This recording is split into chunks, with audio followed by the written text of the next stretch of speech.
नमस्कार। मैं दीपक कुमार मेरे YouTube चैनल स्टडी विद दीपक में आपका स्वागत करता हूं।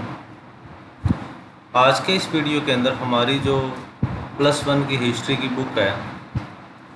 उसका चैप्टर नंबर 3 तीनों महाद्वीपों में फैला हुआ साम्राज्य है, उसका ये लेक्चर नंबर 7 है। तो जैसा कि हमने लास्ट लेक्चर के अंदर श्रमिकों पर नियंत्रण के अंतर्गत हमने डिस्कशन किया था कि किस तरीके से मज़दूरों के साथ व्यवहारिक स्तर है जो रोमन साम्राज्य और जो प्रणाली है रोमन साम्राज्य के अंदर, प्राचीन साम्राज्य के अंदर वो दासों की स्थिति थी वो अपनाई जाती थी। और दासों के साथ मुख्यतः जो उनका व्यवहार था वो काफ़ी निर्दयतापूर्ण जो व्यवहारिक स्तर है वो किया जाता था। और जिस तरीके से समय के साथ इनके साथ जो व्यवहारिक उत्पादन बढ़ाने की वजह से ही इनके साथ व्यवहारिक स्तर है वो प्रोफेशनल जो दास है वो रखे जाने लगे थे, ताकि अधिक से अधिक दासों को व्यापारिक कामकाज के अंदर उन्हें भागीदार है वो बनाया जा सके। उसी के माध्यम के द्वारा लोगों द्वारा उनके पसंद के जो कार्यप्रणाली थी वो अपनाई गई थी और उनको काम के बदले में वेतन भी देना शुरू है वो कर दिया गया था। कई बार कामगारों के शरीर के ऊपर जो दागने की जो प्रथा थी वो भी अपनाई जाती थी, जिसके माध्यम से वो काम छोड़कर न जा पाए और किसी भी तरीके से उनको पहचानने की कोशिश वो दी जाती थी। तो इस तरीके से मुख्य रूप से उनके साथ जो व्यवहार था दासों के साथ जो प्रणाली जिस तरीके से प्राचीन समय काल के अंदर रोमन साम्राज्य के अंदर अपनाई जाती थी वो काफ़ी निर्दयपूर्ण उन लोगों के साथ जो संबंध था वो अपनाया जाता था। तो इस तरीके से जो व्यवस्था थी वो काफ़ी निर्दयपूर्ण वो रखी गई थी। अब इसी के अंतर्गत हमारा आज का आगे आ जाता है कि किस तरीके से जो लोग थे वहाँ के उनके साथ किन किन भागों के अंदर निम्न जातीय समानांतर किन तरीक़ों से उनके साथ जो रिलेशन था वो समझा जाता था, किस तरीके से उनका जो स्तर है वो देखा जा सकता था। तो चलिए आगे इस वीडियो के माध्यम से उनके बारे में देखते हैं। आइए अब हम और ब्यौरे से न देखकर साम्राज्य की सामाजिक संरचनाओं की जानकारी प्राप्त करने का प्रयास अब करते हैं। किस तरीके से जो साम्राज्य की व्यवस्थाओं के तहत उनका जो ढांचा था, सामाजिक श्रेणियां थी, कैटेगरी थी वो बनाई गई थी। इतिहासकार टेसिटस ने प्रारंभिक साम्राज्य के प्रमुख सामाजिक समूहों का वर्णन इस प्रकार किया है। सेनेटर अश्वारोही वर्ग के प्रमुख सदस्य जनता का सामान्य वर्ग जिनका संबंध महान घरानों से था, फूहड़ निम्न वर्ग यानी कमीनकारू जो उनके अनुसार सर्कस और थिएटर तमाशने देखने की आदि थे, और अंततः दास था। जो अलग अलग स्तर बनाए गए थे जिसके अंदर सेनेटर अश्वारोही और जनता का कुछ सम्मानित वर्ग था, महान घरानों से था, फूहड़ निम्न वर्ग या कमीनकारू था, सर्कस और थिएटर में काम या तमाशे देखने की आदि वाली जो अंततः सारे ये दासों की कैटेगरी के अंदर इनको विभाजित है वो किया जा सकता है। तीसरी शताब्दी के प्रारंभिक वर्षों में सेनेट का सदस्य लगभग 1000 थी और कुल सेनेटरों में लगभग आधे सेनेटर अभी भी तावली परिवारों के थे। जिस तरीके से ये संख्या थी वो 1000 के करीब इनकी संख्या वो मानी जा सकती है, जिसके अंदर इटालियन घरों से जो अधिकतर जो सदस्य थे वो इटालियन घरों से माने जा सकते हैं। साम्राज्य के परवर्ती काल में जो चौथी शताब्दी के आरंभिक भाग में कांस्टेंटाइन प्रथम के शासनकाल में प्रारंभ हुआ था। टेसिटस द्वारा उल्लेखित पहले दो समूह एकीकृत होकर एक विस्तृत अभिजात वर्ग है वो बन चुके थे। जिस तरीके से ये इनके साम्राज्य के जो बाद के काल के बारे में देखा जा सकता है, जिसमें मुख्य रूप से जो चौथी शताब्दी के आरंभ काल के दौरान, तो ये जो वर्ग समूह था वो अपने आप को उल्लिखित सम्मानों के रूप में अभिजात वर्ग या उच्च वर्ग के रूपों में अपनी व्यवस्था थी वो उन्होंने बना ली थी। और उनके कुल परिवारों में से कम आधे परिवार अफ्रीकी तथा पूर्वी मूल के थे, यानी कि पूर्व या उससे संबंधित समुदाय के लोग इनको माना जा सकता है। यह परवर्ती रोमन अभिजात वर्ग अत्यधिक धनवान था, किंतु कई तरीकों से यह विशुद्ध सैनिक सम्राट वर्ग से कम शक्तिशाली था, जिसकी पृष्ठभूमि अधिकतर अभिजात वर्ग या नहीं थी। यानी कि जिस तरीके से ये उसके बाद के समय काल के अंदर अभिजात वर्ग अत्यधिक इनको धनवान है वो माना जा सकता है, लेकिन किसी न किसी तरीके से ये सम्राट वर्ग से कम शक्तिशाली नहीं माना गया था, जिसकी जो बैकग्राउंड मुख्य जो प्रशासनिक कार्यों के रूप में नहीं है वो मानी है वो जा सकती है। मध्यम वर्गों में अब नौकरशाही और सेना की सेवा से जुड़े आम लोग शामिल थे, किंतु इसमें अपेक्षाकृत अधिक समृद्ध सौदागर और किसान भी शामिल थे, जिसमें बहुत से लोग पूर्वी प्रांतों के निवासी वो माने जा सकते हैं। जिस तरीके से इनका वर्णन है वो किया गया, इसके मुख्य क्षेत्रफल के रूप में जो ये लोग थे वो पूर्वी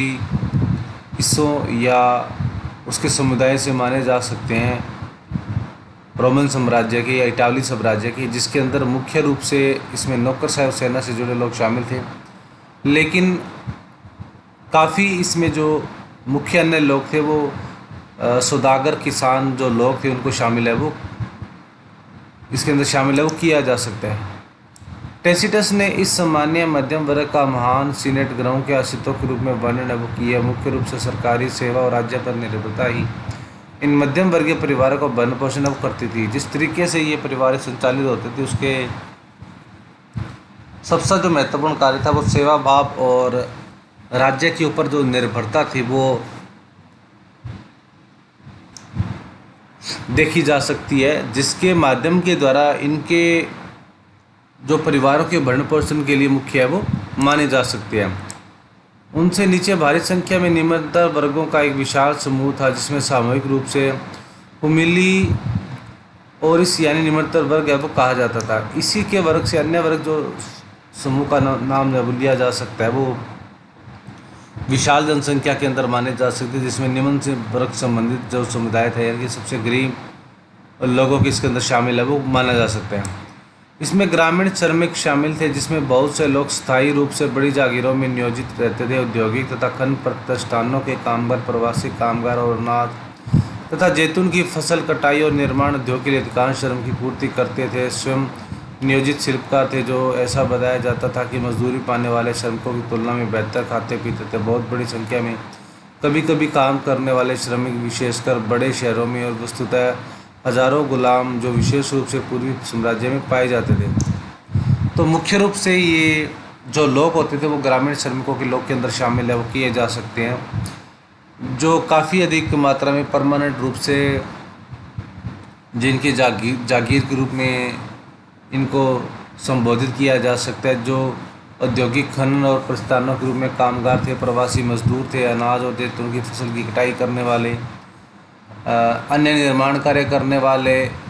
और सब नियोजित शिल्पकार बताए जा सकते हैं। और इनके अलावा जो मज़दूरों के रूप में जो श्रमिक थे वो लेबर की तुलना में वो काफ़ी बेहतर तरीके से अपना जीवन यापन करते थे। और कभी कभी बड़ी संख्या में जो ये जो श्रमिक थे,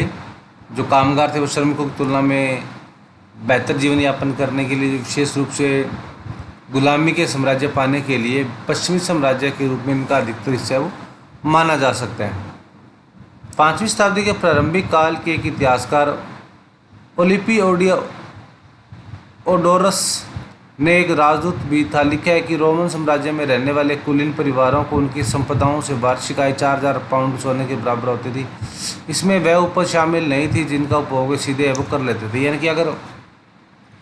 उनकी आय के रूप में अगर ये माना जाता है तो वार्षिक आय के रूप में उनसे जो प्राप्ति जो आय है वो लगभग 4000 जो पाउंड सोने के बराबर इनको टोटल इनकम है इन श्रमिकों और कामगारों को जो प्राप्त हो जाती थी, जिसके अंदर जो प्रोडक्शन का कार्य है वो शामिल है वो नहीं किया जाता था। यानी कि सीधे उपभोग करने के लिए जो ये आमदनी जितना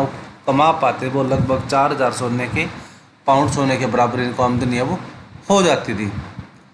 प्रवर्ती साम्राज्य में प्रथम 3 शताब्दियों में प्रचलित चांदी आधारित मौद्रिक प्रणाली समाप्त हो गई थी, क्योंकि स्पेन को खानों में चांदी मिलनी बंद हो गई थी। जिस तरीके से ये प्रथम 3 शताब्दी के अंदर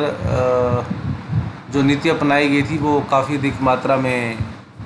मौद्रिक नीति के रूप में इनको सोने चांदी के रूप में प्रचलित है वो किया गया था, जिसके अंदर स्पेन के अंदर काफ़ी अधिक मात्रा में जो चांदी की लागत है वो इतनी हुई थी कि वहाँ पर चांदी की जो खाने से चांदी मिलना ही बंद है वो हो गई थी, और सरकार के पास चांदी की मुद्रा के प्रचलन के लिए पर्याप्त चांदी नहीं रह गई थी। कास्टेंटाइन ने सोने पर आधारित नई मौद्रिक प्रणाली स्थापित की थी, और परवर्ती समूचे पुराकाल में इन मुद्राओं को भारी संख्या में प्रचलन किया गया था। तो परवर्ती साम्राज्य काल के अंदर अगर ये देखा जाता है कि जो चांदी का प्रचलन था वो काफ़ी अधिक मात्रा में इनका उपयोग है वो किया जाता था। और बाद के समय काल के अंदर तीसरी शताब्दी के बाद में अगर देखा जाता है कि कास्टेंटाइन के सोने समय काल के बाद तीसरी शताब्दी के बाद लगभग उन्होंने सोने की जो मुद्रा थी वो स्थापित की थी, क्योंकि मुद्रा संचालित करने के लिए चांदी का जो खानों के अंदर ही मिलना है वो समाप्त है वो हो गया था। रोमन साम्राज्य के प्रवर्ती काल में वहाँ की नौकरशाही के उच्च तथा मध्यम वर्ग अपेक्षाकृत बहुत धनी थे, क्योंकि उन्होंने अपने वेतन सोने के रूप में मिलता था और अपनी आमदनी का बड़ा हिस्सा जमीनी तथा परिसंपत्तियाँ खरीदने में लगाते थे। तो रोमन साम्राज्य के जो बाद के समय काल की बात की जाती थी वो उसके अंदर नौकरशाही को उच्च और मध्यम वर्ग की तुलना में काफ़ी बहुत धनी थे, और जिनको अपने वेतन के रूप में जो सोने के रूप में जो वेतन उनको मिलता था, और काफ़ी अपने हिस्सों का आमदनी का बड़ा हिस्सा वो अपनी ज़मीन और जो अन्य जो प्रॉपर्टी खरीदने के लिए इनका प्रयोग है वो किया जाता था। इसके अतिरिक्त साम्राज्य में भ्रष्टाचार बहुत फैला हुआ था, विशेष रूप से न्याय प्रणाली और सैन्य आपूर्तियों के प्रशासन के लिए। इसके अतिरिक्त उनमें खासतौर पर देखा जाता है कि जो भ्रष्टाचार की जो प्रणाली थी वो काफ़ी फैली हुई थी, जिसमें विशेष रूप से सैन्य प्रणाली और सेनापूर्ति के प्रशासन के रूप में इसका जो उद्गार है वो देखा जा सकता है, किस तरीके से वहाँ जो प्रशासनिक व्यवस्था थी भ्रष्टाचार बनी हुई थी। उच्च अधिकारी और गवर्नर लूट को सौट और लालच के लिए कुख्यात हो गए थे, लेकिन सरकार ने इस प्रकार के भ्रष्टाचार को रोकने के लिए बारंबार हस्तक्षेप किया था। तो वहाँ जितने भी उच्च अधिकारी और गवर्नर थे वो एक भ्रष्टाचारी के रूप में विख्यात है वो हो गए थे, लेकिन कई बार वहाँ के सरकार ने इन भ्रष्टाचारी को रोकने के लिए हस्तक्षेप है वो किया था, लेकिन कोई उनका ज़्यादा फ़ायदा है वो देखा नहीं जा सका। इस संबंध में हमें पता चलता है कि सरकार द्वारा अनेक कानून बनाए गए थे, साथ ही इतिहासविदों तथा बुद्धिजीवियों ने ऐसे भ्रष्ट कारनामों की खुलकर निंदा भी की थी। तो जितने भी सरकार के द्वारा हस्तक्षेप है वो कानून बनाए गए थे इन भ्रष्टाचारियों को रोकने के लिए, लेकिन काफ़ी अधिक मात्रा में जो निपटान है या जो प्रणाली है वो खुलकर इस तरीके से नहीं अपनाई गई थी, या सिस्टम पूरी तरीके से इतना एक्टिव नहीं हो पाया था जिसके माध्यम से इस व्यवस्था को भ्रष्टाचारियों और जो भ्रष्ट अधिकारी उनको रोका जा सके। आलोचना का यह तत्व अभिजात्य तथा श्रेय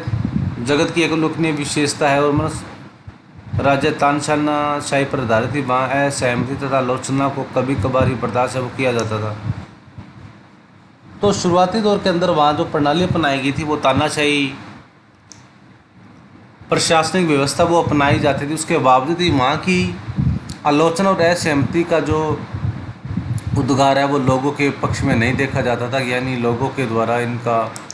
व्यवस्था थी वो खास तौर के इनके सामूहिक तौर पर लोगों को आलोचना और सरकार की असहमति जो करने का अधिकार है वो नहीं दिया गया था।